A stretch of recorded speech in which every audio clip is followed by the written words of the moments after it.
Hi guys, kakarating lang nila. Kumusta yung school? Okay ra. Ikaw, G, kumusta ang school? Okay ra. Oh, bless din, mami. Very good. Bless, mami. Bless pa. Salamat. Hi guys, good morning. Si Arian na, tawag ko na si Arian na.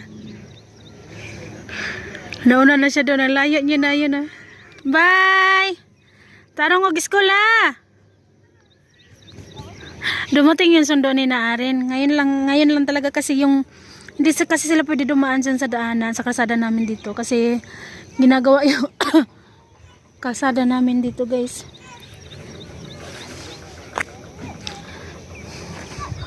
Parang inanuhan nila nung ano ba, nung parang itim na basta parang yung semento. Ilang days din yung hindi pwedeng dumaan dito sa ano namin, sa kalsada. Yan na siya guys, oh.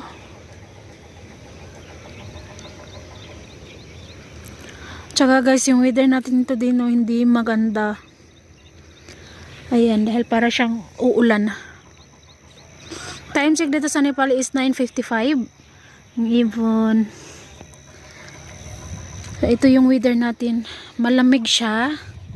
And then, walang araw. So, parang uulan ngayon. Itong mga kayo. Paano ko na lang kaya dito? Naubusan na rin kasi kami ng semento eh. Ito ba? Ganyan, nakita nyo yan guys. Ipakatag yan siya dyan. Yun, mapino-pino na yan. Tapos ipasimento dito.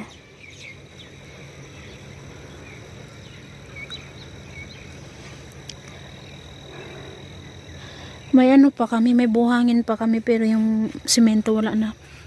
Sakto lang talaga yung 10 na sako na simento. Oh, meron pa pala ditong bato oh. Ayun oh. Tsaka yan, pwede pa natin yung kuhanin. Para ipaano dito. No? Ano? Ayan. Yan trapal, tignan nyo. Yan yung trapal na tinakip natin doon sa taas ng yero natin guys, no. Nagabok dyan siya.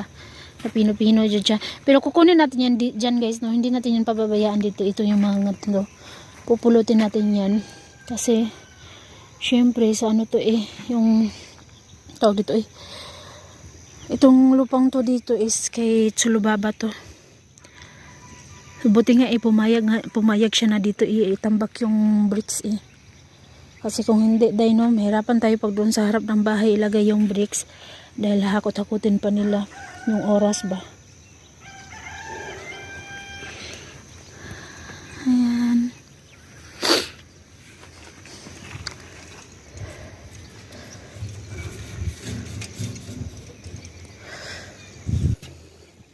Ang ganda na talaga, no? At saka alam nyo ba guys, nung nag-ano ako dito, naglinis ako sa kwarto, binuksan ko to. Grabe yung hangin talagang pasok sa loob talaga. Masaya ako kasi happy ako talaga sobra guys, no? Kasi may hangin na yung kwarto natin, day. Tsaka ito, sa susunod na balik nila sa Canada nila to gagawin. Tatakpan. Pwede rin naman siya hindi tatakpan guys, pero tatakpan na lang siya. Uy, kasi para ano naman, para maganda ba.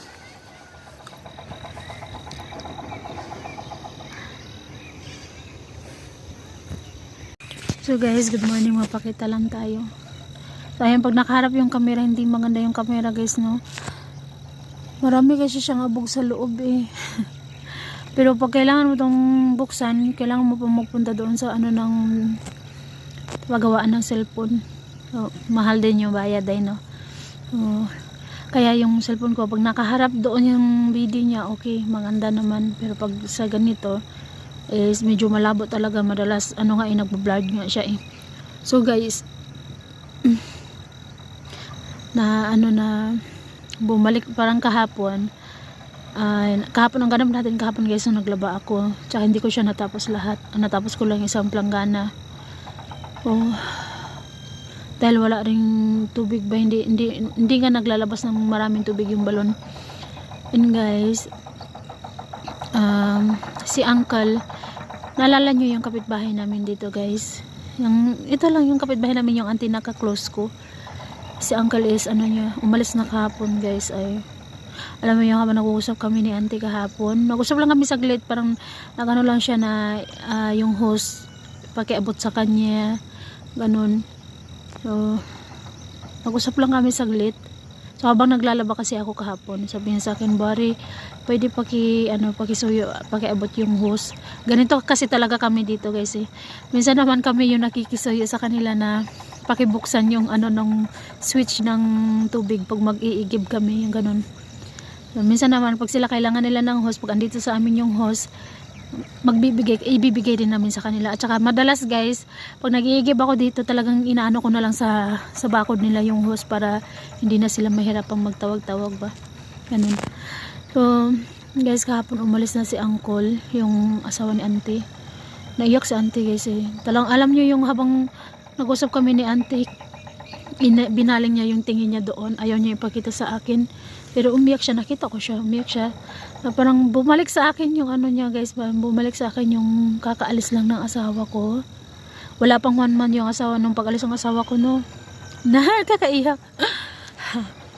Lahi manggod ni Gid guys. Iba kasi talaga pag andito yung asawa natin kaysa mapalayo tayo sa ating asawa, di ba? So, umiyak si auntie kahapon. Sabi ko, nag-usap kami parang sabi ko, ramdam ko yung mo auntie, kasi syempre anong pag-alis nga ng asawa ko, di ba grabe din yung iyak ko. Sabi ko sa kanya, sabi niya naman sa akin na ang hirap. Oo, speaking of auntie, video ba na lazad kazanan sa tapay ka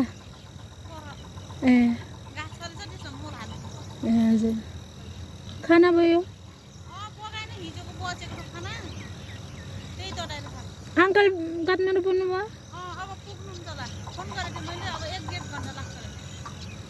ठिकै छ के गर्ने यस्तै जानै पर्छ नि हुन्छ आन्टी हजुर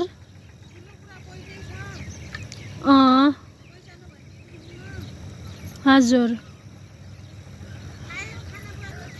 हजुर auntie. So nagtanong ako sa kanya kung nakarating na ba si Uncle sa Kathmandu.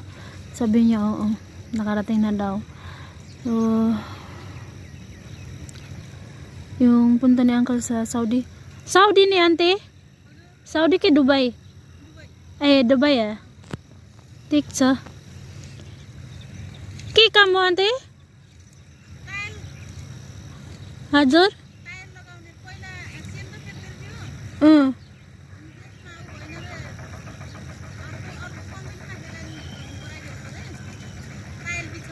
Tiles हजुर हजुर ठिकै छ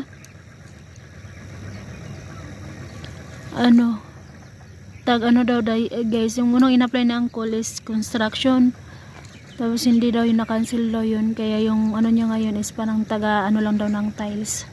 Construction din naman yun, pero maganda na yun guys, no. Ayun, malungkot si auntie, makikita mo talaga sa mukha niya na malungkot siya. So syempre guys, ramdam ko yung sobrang lungkot ni auntie, kasi si auntie at uncle nagtutulungan talaga yan sila, kaya isa din yun sa dahilan na nagustuhan ko yung nila ba, yung samahan nila ba guys, no, kasi nagtutulungan sila. Hazur hamra pun sa auntie Hazur,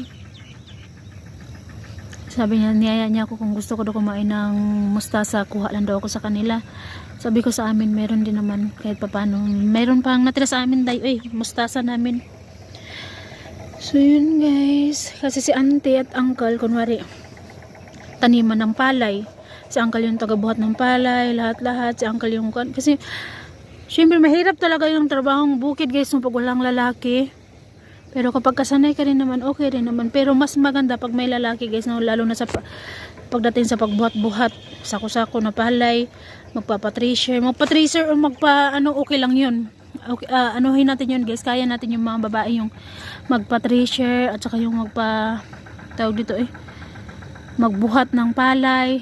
Pero once pag naano mo na kasi guys, napa-treasure mo na yung palay, yun yung pinaka guys, mabigat yung isang sako na palay na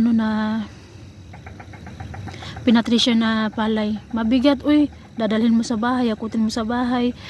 Tapos iisasakay mo man yun siya sa tricycle, hinto lang yan sa sa may kalsada, tapos kailangan mo pang buhatin sa may kalsada, tapos pasok dito sa loob ng bahay.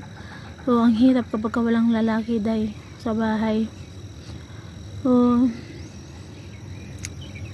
ayun, sabi ko ni auntie na nag-usap kami ni auntie, talagang nakakalungkot, sobrang ang bilis ng pangyayari ganun.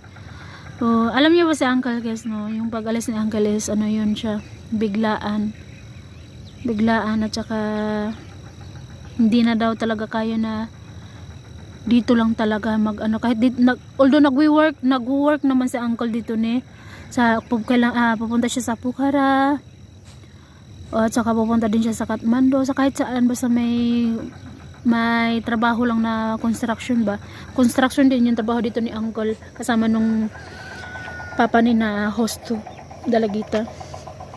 So hindi pa rin talaga sakto guys.